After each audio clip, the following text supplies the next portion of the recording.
अस्सलाम वालेकुम वरहमतुल्लाह। आज का जो हमारा टॉपिक है वो बोर्ड के लिहाज से एक बहुत ही इम्पॉर्टेंट लेक्चर है। That is called law of mass action. ये भी बात याद रखें कि आपके पहला चैप्टर जो सा है उसमें दो लॉन्ग ऐसे हैं जो कि आने की बहुत ज़्यादा चांसेस हैं। उनमें से पहला लॉ ऑफ मास एक्शन और दूसरा एप्लीकेशन ऑफ इक्विलिब्रियम कांस्टेंट। तो आज हम अपना पहला लॉन्ग क्वेश्चन जो सा है वो देखेंगे। एक्सटेंसिव लॉन्ग क्वेश्चन है और फिर आगे समझेंगे कि लॉ ऑफ मास एक्शन का मतलब क्या है। तो मैं यहां पर साइड पे लिख लेता हूं law of mass action. Law of mass action. ये लॉ ऑफ मास एक्शन समझाने से पहले मैं आपको दो वर्ड साइड पर लिख रहा हूं ताकि आपको समझ आ जाए इनका मतलब क्या है। ये लॉ के अंदर यूज होंगे। एक है रेट ऑफ रिएक्शन। वैसे ये मैंने आपको प्रीवियस लेक्चर के अंदर इसका बताया हुआ है। रेट ऑफ रिएक्शन का मतलब है स्पीड ऑफ रिएक्शन। और दूसरा है एक्टिव मास। एक्टिव मास का मतलब है, आप नोट कर लीजिए अपनी नोटबुक पे, mass that is taking part in a chemical reaction. Mass वो वजन, वो वेट, वो मास जो कि केमिकल रिएक्शन में हिस्सा ले रहा है। अब इसका क्या मतलब है आपको समझाने के लिए, आप घर में 5 किलो चावल लेकर आते हैं। तो आज आपका इरादा है कि आज उसमें से आप 3 किलो चावल बनाएंगे और बाकी जो 2 किलो हैं उनको आप स्टोर कर देंगे। तो वो जो 3 किलो चावल आप बना रहे हैं वो 5 किलो चावलों में से चावलों का एक्टिव मास है कि वो 3 किलो बेसिकली आप बना रहे हैं, वो एक्टिव है, वो एक्शन कर रहा है। इस तरह वो मास जो कि केमिकल रिएक्शन में हिस्सा ले रहा है वो एक्टिव मास है और दूसरा रेस्टिंग मास है, लेकिन उसकी बात यहां पर हम नहीं करेंगे। So law of mass action क्या है?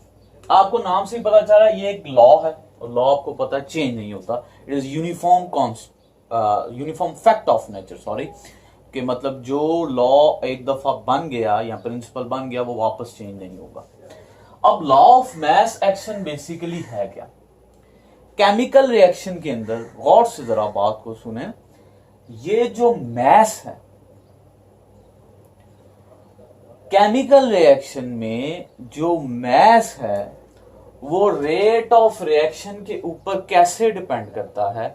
मतलब एक केमिकल रिएक्शन का रेट, उसकी स्पीड मास ऑफ रिएक्शन के ऊपर, मतलब वेट के ऊपर कैसे डिपेंड करती है, ये हम लॉ ऑफ मास एक्शन के अंदर पढ़ेंगे। अभी आपको थोड़ा सा मुश्किल लग रहा है, जैसे ये प्रोसीड होगा आपको आहिस्ता आहिस्ता समझ आती जाएगी। तो ये दो साइंटिस्ट हैं, पीटर वेग एंड गोल्डबर्ग, जिन्होंने राउंड अबाउट 18 सेंचुरी के अंदर, एग्जैक्ट अभी मुझे डेट नहीं याद, आपकी बुक में लिखी होगी, 18 सेंचुरी के अंदर इन्होंने जो सा है वो लॉ ऑफ मास एक्शन दिया है। और ये law of mass action totally applicable है रिवर्सेबल रिएक्शन के लिए।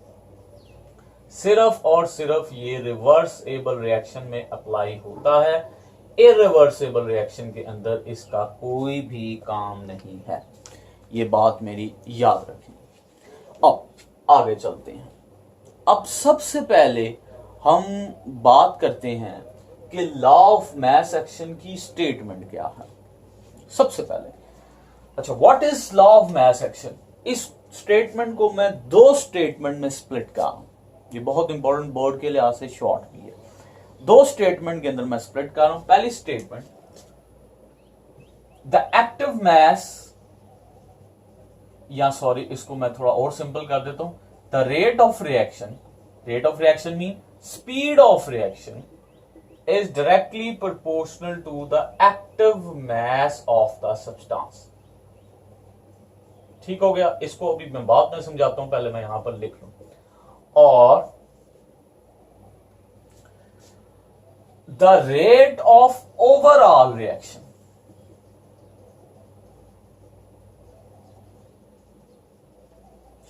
is directly proportional to the product of the active mass of the reacting substances. ये दो स्टेटमेंट मैंने लिख ली हैं। ओके, आपको थोड़ा सा इसको समझने में ताकि आसानी हो। Number 1 statement, number 2 statement. अब सबसे पहले हम बात करेंगे कि ऊपर वाली स्टेटमेंट का क्या मतलब है। इसके लिए मैं एक केमिकल रिएक्शन ले रहा हूं। याद रहिए कि ये केमिकल रिएक्शन का लाइफ से कोई ताल्लुक, ये असल में केमिकल रिएक्शन नहीं हो रहा, ये हाइपोथेटिकल सिचुएशन है। मतलब हम खुद से ले रहे हैं ए प्लस बी आपस में रिएक्ट करके उसने बनाया सी प्लस डी। मतलब रिएक्टेंट आपस में मिलके उन्होंने क्या किया जी, प्रोडक्ट बनाया। मतलब आपको पता है कि रिएक्टेंट प्रोडक्ट में चेंज हो जाते हैं। फॉरवर्ड रिएक्शन हुआ, रिवर्स रिएक्शन हुआ, ये फॉरवर्ड रिएक्शन हुआ। और फिर ये प्रोडक्ट जो उनसे हैं वो वापस चेंज हो गए हैं रिएक्टेंट के अंदर। अब ये जो प्रोडक्ट वापस चेंज हुए हैं रिएक्टेंट के अंदर, तो इसको हम बोलेंगे रिवर्स रिएक्शन। और वो रिएक्शन जिसमें फॉरवर्ड रिएक्शन भी हो रहे हैं और रिवर्स रिएक्शन भी हो रहे हैं, फॉरवर्ड भी प्रोसीड हो रहा है और रिवर्स भी प्रोसीड हो रहा है, इस तरह के रिएक्शन को हम बोलते हैं रिवर्सिबल रिएक्शन। और याद रहे मैंने ऊपर लिखा हुआ है लॉ ऑफ मास एक्शन सिर्फ अप्लाई होगा रिवर्सिबल रिएक्शन के अंदर, इसका इरिवर्सिबल रिएक्शन से कोई ताल्लुक नहीं है। ये बात याद रखें। सबसे पहली स्टेटमेंट, रेट ऑफ रिएक्शन। यहां पर रेट ऑफ रिएक्शन से मुराद ये है कि बेसिकली केमिकल रिएक्शन का जो रेट है, ठीक है, मतलब let's suppose rate of reaction is directly proportional to the active mass of the substance. इसका मतलब ये है कि एक सब्सटेंस का जो एक्टिव मास है, ये दो सब्सटेंसेस हैं A plus B, C plus D, सारी सब्सटेंसेस हैं। पहले पीटर वेग और गोल्डबर्ग ने बोला ये है, इजी किया है कि एक सब्सटेंस का रेट ऑफ रिएक्शन, ये रेट ऑफ रिएक्शन एक सब्सटेंस का है। याद रहिए मैंने ऊपर लिख देता हूं, ये रेट ऑफ रिएक्शन एक सब्सटेंस का है, वो डायरेक्टली प्रोपोर्शनल है active mass of the substance कि मतलब ए का जितना ज्यादा मास होगा, जितना ज्यादा वजन होगा, वो उतनी ज्यादा स्पीड में सी में चेंज होगा। ऑलराइट, और जितना ज्यादा बी का एक्टिव मास होगा, वो उतनी स्पीड के साथ डी प्रोडक्ट के अंदर, डी सब्सटेंस के अंदर चेंज होगी। और जितना कम होगा उतनी जो सी कम स्पीड से वो आगे प्रोसीड होगा। ये है जी पहली स्टेटमेंट कि rate of a reaction of a substance, substance का रेट ऑफ रिएक्शन डिपेंड करता है उसके एक्टिव मास के ऊपर। ये सारा का सारा रिलेशनशिप है रेट ऑफ रिएक्शन का एक्टिव मास से। आपको मैंने पहले भी कहा, इसी वजह से बोलते हैं लॉ ऑफ मास एक्शन। तो बेसिकली एक सब्सटेंस का जो रेट है वो डिपेंड करता है उस सब्सटेंस के एक्टिव मास के ऊपर। मतलब कितने नंबर ऑफ मोल्स, याद रहे मोल्स आपने 9th क्लास में पढ़ा हुआ है। और मोल्स को हम जो सा है किसी भी एटम का ग्राम मास उसके किसी भी एटम के नंबर ऑफ मोल, किसी भी एटम के ग्राम मास का 1 मोल होता है। लेट्स सपोज जैसे कि मेरे पास 12 ग्राम कार्बन है, उसका एटॉमिक मास 12 है, तो 12 ग्राम है, तो उसके अंदर हमारे पास 1 मोल जो सी है वो कार्बन इस्तेमाल हो रही है। तो यहाँ पर एक्टिव मास से मुराद है नंबर ऑफ मोल्स। ये बात आप याद रखें, नंबर ऑफ मोल, जितने ज्यादा नंबर ऑफ मोल्स होंगे उतनी स्पीड से ये सी में चेंज होगा, और जितने ज्यादा बी के मोल नंबर ऑफ मोल्स होंगे वो उतनी स्पीड के साथ डी के अंदर जो सा है वो चेंज होगा। ये बात याद रखें। अब आते हैं हम दूसरी स्टेटमेंट। पहले उसने इंडिविजुअली बात की, अब वो कह रहा है रेट ऑफ ओवरऑल रिएक्शन, पूरे रेट ऑफ रिएक्शन, सिर्फ एक सब्सटेंस का रेट नहीं, ये आपने समझना है। पहले सब्सटेंस का रेट एक्टिव मास के ऊपर डिपेंड है, फिर rate of overall reaction depend upon the product of the active mass of the reacting substances. ये बात याद रखें। पूरा रेट ऑफ रिएक्शन किसके ऊपर डिपेंड है? प्रोडक्ट। प्रोडक्ट आप मैथ्स में किसको बोलते हैं? मल्टीप्लिकेशन। मतलब दोनों के एक्टिव मास को अगर मल्टीप्लाई कर दिया जाए तो जो एक्टिव मास की वैल्यू आएगी वो डिपेंड करता है रेट ऑफ रिएक्शन पे। मतलब पूरा का पूरा केमिकल रिएक्शन ए और बी के कितना मास है उनके प्रोडक्ट के ऊपर डिपेंड करता है। ये बात याद रखें। पहले हमारे पास जो सा है ए जो सा है इंडिविजुअली लिया गया कि एक सब्सटेंस का जो सा है रेट ऑफ रिएक्शन वो उसकी एक्टिव मास के ऊपर डिपेंड करता है। इसमें बी के ऊपर मतलब जिस स्पीड के अंदर वो जा रहा है जितना उसका एक्टिव मास होगा उतनी स्पीड के साथ। अब ओवरऑल रिएक्शन डिपेंड करता है किसके ऊपर जी? Rate of reaction, overall reaction depend upon the product of the active mass of the reacting substance. ये इसके ऊपर जो सा है वो डिपेंड करता है। अब हम थोड़ा सा एक स्टेप आगे चलते हैं। अब मैं एक केमिकल रिएक्शन जो सा आपको दिखाया यहां पर, अब इसको सॉर्ट आउट करने की कोशिश करते हैं। अब चूंकि ये रिवर्सेबल रिएक्शन है, मतलब इसमें फॉरवर्ड भी हो रहा है रिवर्स भी हो रहा है, तो हमें दोनों तरीकों से देखना पड़ेगा।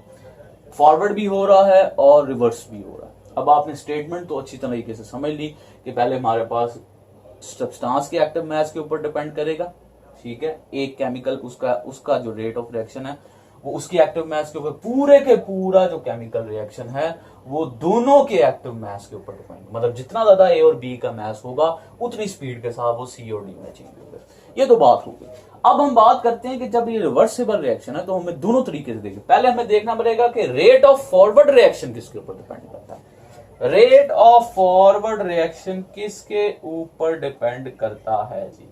मतलब फॉरवर्ड रिएक्शन की स्पीड किसके ऊपर डिपेंड करती है, इसको आपको देखना पड़ेगा। फॉरवर्ड रिएक्शन की स्पीड किसके ऊपर डिपेंड करती है, ये जरा आप गौर से सुने जरा। फॉरवर्ड रिएक्शन पहले समझ लें, जिसमें रिएक्टेंट चेंज होंगे प्रोडक्ट में, और जितने ज्यादा रिएक्टेंट होंगे उतने ज्यादा प्रोडक्ट में चेंज होंगे। ऑफ कोर्स जितने ज्यादा रिएक्टेंट होंगे उतने ज्यादा प्रोडक्ट में चेंज होंगे। हमने पीछे ये लॉ ऑफ मास सेक्शन में पढ़ा है, जितना ज्यादा उसका एक्टिव मास होगा और जितने ज्यादा रिएक्टेंट चेंज हो रहे हैं प्रोडक्ट में, मीन उतना तेज फॉरवर्ड रिएक्शन होगा। सिंपल, जितने तेज रिएक्टेंट प्रोडक्ट में चेंज हो रहे हैं तो उतना तेज हमारे पास उनका फॉरवर्ड रिएक्शन होगा। तो rate of forward reaction depend करेगा is directly proportional to the concentration of the reactant की कंसंट्रेशन के ऊपर डिपेंड करेगा। ये बात आपने याद रखनी है, प्रोडक्ट की कंसंट्रेशन के ऊपर नहीं। जितने ज्यादा रिएक्टेंट होंगे उतने ज्यादा प्रोडक्ट में वो चेंज होंगे। तो is directly proportional to the concentration of the product. और हमारे पास रिएक्टेंट, तो हमारे पास रिएक्टेंट क्या है, ए और बी। तो रिएक्टेंट ए और बी को मैं ये ब्रैकेट में लिख रहा हूं, और आप कहेंगे कंसंट्रेशन किधर रखा है, ये तो हो गया डायरेक्टली प्रोपोर्शनल। तो ये ब्रैकेट हमारे पास शो करते हैं कंसंट्रेशन को, याद रखना है। और जब हम ये ब्रैकेट आएंगे तो इनका यूनिट होता है मोल पर डेसीमीटर क्यूब या मोल डेसीमीटर क्यूब इनवर्स। आप कुछ ये इनके यूनिट, ये कंसंट्रेशन को ब्रैकेट, ये बहुत इंपॉर्टेंट बात है, ये ब्रैकेट शो कर रहे हैं कंसंट्रेशन को। तो rate of forward reaction directly proportional to the concentration of the reactant. अब हम आगे चलते हैं, रेट ऑफ रिवर्स रिएक्शन वो किसके ऊपर डिपेंड करेगा जी? बिल्कुल सही। आपको अगर आप ये सोच रहे हैं कि प्रोडक्ट की कंसंट्रेशन के ऊपर डिपेंड करेगा तो आप बिल्कुल ठीक सोच रहे हैं, क्योंकि रिवर्स रिएक्शन क्या है, जिसमें प्रोडक्ट वापस रिएक्टेंट में चेंज होंगे। जितने ज्यादा प्रोडक्ट होंगे उतने ज्यादा रिएक्टेंट में चेंज होंगे, उतनी तेजी के साथ। ये लॉ ऑफ मास सेक्शन ने हमें बताया है, जितना ज्यादा उसका एक्टिव मास होगा तो जितने ज्यादा तेजी के साथ प्रोडक्ट चेंज होंगे रिएक्टेंट में, तो उतना तेज क्या होगा, रिवर्स रिएक्शन के forward reaction, of course reverse reaction. तो rate of reverse reaction is depend upon the concentration of the product, not on the reactant. वो rate of forward reaction depend करता है। So rate of concentration of the product, ये हमारे पास इसके ऊपर जो सा है वो डिपेंड करता है। और ये भी हमारे पास, मैं साइड पर लिख रहा हूं, ये यूनिट हमारे पास मोल पर डेसीमीटर, ये कंसंट्रेशन को ब्रैकेट शो कर रहे हैं। तो ये तो जी हो गया हमारे पास। अब मैं जरा थोड़ा सा ऊपर से इसको थोड़ा सा रेज कर देता हूं ताकि आपको जो सा है समझ आ जाए। सो मैं जरा जल्दी में कर रहा हूं तो वाइट डस्टर का इस्तेमाल नहीं कर रहा। सो ये हमारे पास जो सा है ओवरऑल, ये बेसिकली गौर से जरा आपने देखना है आगे हमारे पास क्या हुआ। आगे हमारे पास याद रखें, एक टाइम आएगा, मेरे प्रीवियस लेक्चर स्टार्ट में आपने लिए हैं उसके अंदर आपने पढ़ा है, एक टाइम आएगा जब फॉरवर्ड रिएक्शन इक्वल हो जाएगा रिवर्स रिएक्शन के, और उस टाइम को हम क्या बोलेंगे, केमिकल इक्विलिब्रियम स्टेट। हमने इसको ग्राफिकली भी एक्सप्लेन किया, पीछे आपने केमिकल रिएक्शन के थ्रू भी एक्सप्लेन किया। केमिकल इक्विलिब्रियम स्टेट क्या होती है, इसकी दो टाइप्स हैं, डायनामिक और स्टैटिक, बार वो हम बाद में करेंगे।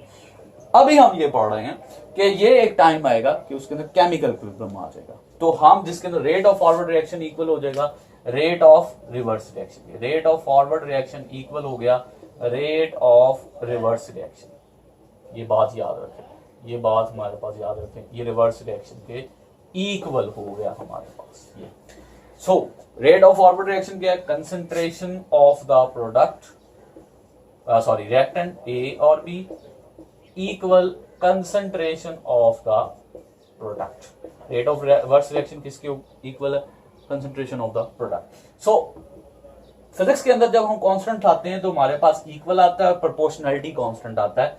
ये हमारे पास प्रोपोर्शनैलिटी कांस्टेंट है KF, ये प्रोपोर्शनैलिटी कांस्टेंट है फॉरवर्ड रिएक्शन का, याद रखिए। ये मैंने देखे प्रोपोर्शनल बताया है, फिजिक्स में आप न्यूमेरिकल में भी करते हैं कि इक्वल आता है और एक कांस्टेंट आता है, तो यहां पर एक कांस्टेंट आया फॉरवर्ड रिएक्शन का A/B, ये बात याद रखें, इज इक्वल टू ये प्रोपोर्शनैलिटी कांस्टेंट, ये भी इक्वल आया, और प्रोपोर्शनैलिटी कांस्टेंट इसका हमारे पास आएगा KR, ये हमारे पास रिवर्स रिएक्शन का जो सा है प्रोपोर्शनैलिटी कांस्टेंट है। ओवरऑल ये हमारे पास रिवर्स रिएक्शन का प्रोपोर्शनैलिटी कांस्टेंट है।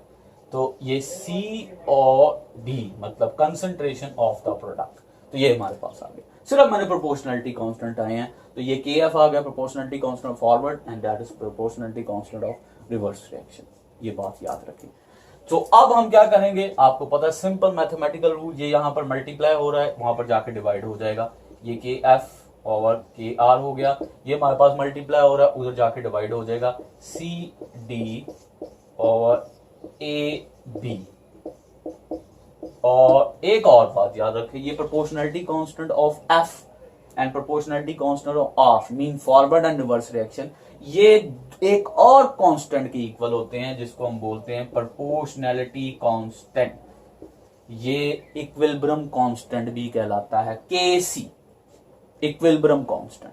सो अब हम इसको लिख सकते हैं कि KC equal to concentration of the product to the concentration of the reactant. अभी तक के लिए हम यहां पर जो है इसको वाइंड अप कर रहे हैं। तो ये आपने ओवरऑल देखा है, दैट इज प्रोपोर्शनैलिटी कांस्टेंट, और ये concentration of the product to the concentration of the reactant. So हम इसको मजीद एक्सप्रेशन को नेक्स्ट लेक्चर में करेंगे। अगर आपको कोई कंफ्यूजन होती है तो हमें कमेंट करें, और इस वीडियो को ज्यादा लाइक करें, शेयर करें। जज़ाकल्लाह।